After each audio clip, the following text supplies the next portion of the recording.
মেদিনীপুর থেকে বর্ধমান দুর্গাপুর কেন্দ্রের প্রার্থী হয়ে কর্মী সমর্থকদের উন্মাদনায় ভাসলেন দিলীপ ঘোষ।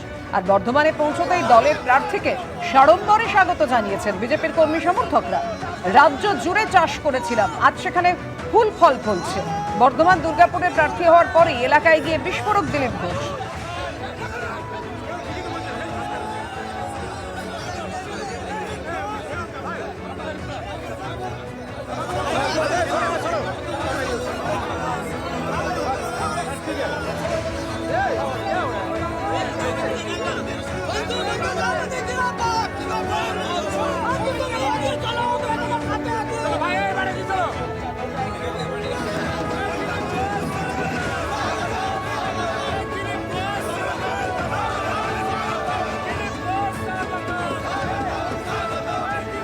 বাংলা দোল উৎসবে আজকে বিশেষ করে দোলের দিন যেভাবে জনসংযোগে প্রচারে সারলেন দিলীপ ঘোষ, তার পাশাপাশি দোল উৎসবে নিজেকে মাতিয়েছেন কীর্তি আজাদ।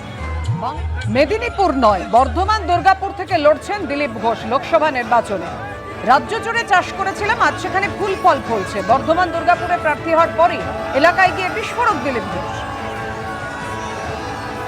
মেদিনীপুরের যে জমিটা একেবারে চাষ করেছিলেন, সেই জমিটা ছেড়ে নতুন জমিতে যেতে কষ্ট হচ্ছে না? চাষ পুরো পশ্চিমবাংলায় করেছি আমি, দেখতেন তো কত ফল ফুল হয়েছে। কিন্তু আমাকে ভোট লড়তে বলা হয়েছে মেদিনীপুরে, তাই আমি লড়েছি, জিতেছি।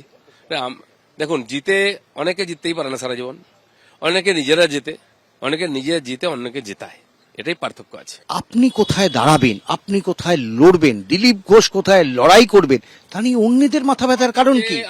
আমি কি করবো তার কোনো, আমি কি পদে থাকবো কিনা, কোথায় লড়বো, এটা পার্টি ঠিক করে। এই মানসিকতা নিয়ে আমরা পার্টির সিপাহী। আমি প্রথম দিন থেকে তাই ছিলাম। আমি বলেও ছিলাম যখন কন্ট্রোভার্সি, যে আমাকে সমস্যা হলে বলুন, আমি থাকলে যে পার্টির সমস্যা হয়, আমি পার্টি ছাড়তে রাজি আছি, পার্টির স্বার্থে পার্টি ছাড়তে রাজি আছি। অন্য কেউ হয়তো এটা বলবে না।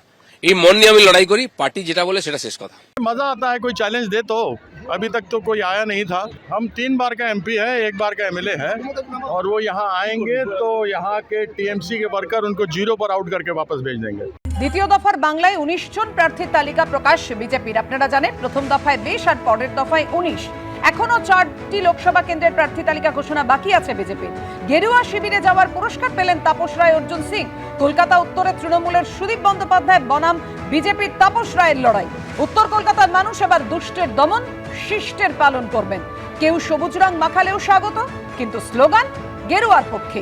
রং থাক, রংবাজি যেন না থাকে, মন্তব্য কলকাতা উত্তরের বিজেপি প্রার্থী তাপস রায়। রঙের উৎসব আজ, আর রঙের উৎসবের আগের দিনই বিজেপি প্রার্থী তালিকা ঘোষণা হয়েছে। বিজেপিতে যোগদানের পর গতকাল তিনি জানতে পেরেছেন তিনি উত্তর কলকাতা থেকে প্রার্থী হতে চলেছেন।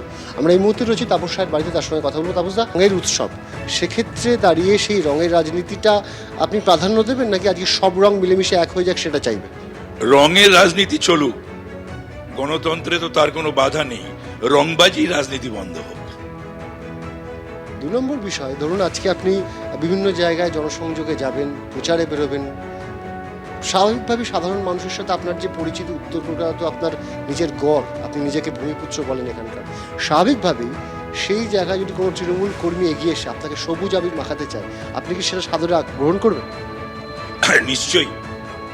তার রং, তার পছন্দের রং যদি আমাকে সে মাখাতে চায়, আমার গায়ে দিতে চায়, তাতে ধরতে হবে, বুঝে নিতে হবে যে তার বা তাদের সমর্থনটা আছে আমার উপরে। তা না হলে রং দিতে আসবে কেন, রং মাখাতেই বা আসবে কেন?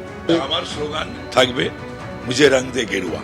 আপনি যেদিন ভোটে লড়বেন, সেই একই দিনে আপনার ছেড়ে আসা বিধানসভা আসন বরানগর, সেখানেও প্রার্থী, সেখানেও ভোট হবে। স্বাভাবিকভাবে আপনি কি সেখানে প্রচারে যাবেন? 100 বার যাব। উত্তর কলকাতা গাই তো একেবারে, উত্তর কলকাতা যেখানে শেষ হচ্ছে, বরানগর সেখান থেকে শুরু। আমি আমার দলের প্রার্থীর হয়ে আমি সেখানে প্রচারে যাব, মিটিং করব, মিছিল করব, সবকিছুই করব। আপনার যেটা গড় ছিল বরানগর, সেখানে আপনি বলছেন যে আপনি বিজেপি প্রার্থীর হয়ে মিছিল করবেন, মিটিং করবেন, প্রচারে যাবেন, তাহলে এটাও একটু খোলসা করে দিন যে প্রার্থীটা কে হচ্ছে। সেটা তো দল ঠিক করে। বিজেপি দলের একটা শৃঙ্খলা আছে, একেবারে মণ্ডল থেকে কেন্দ্র। সুতরাং তারা যাকেই প্রার্থী করবে, যিনি প্রার্থী হবে, তার জন্য আমার শুভেচ্ছা থাকবে, পরিশ্রম থাকবে,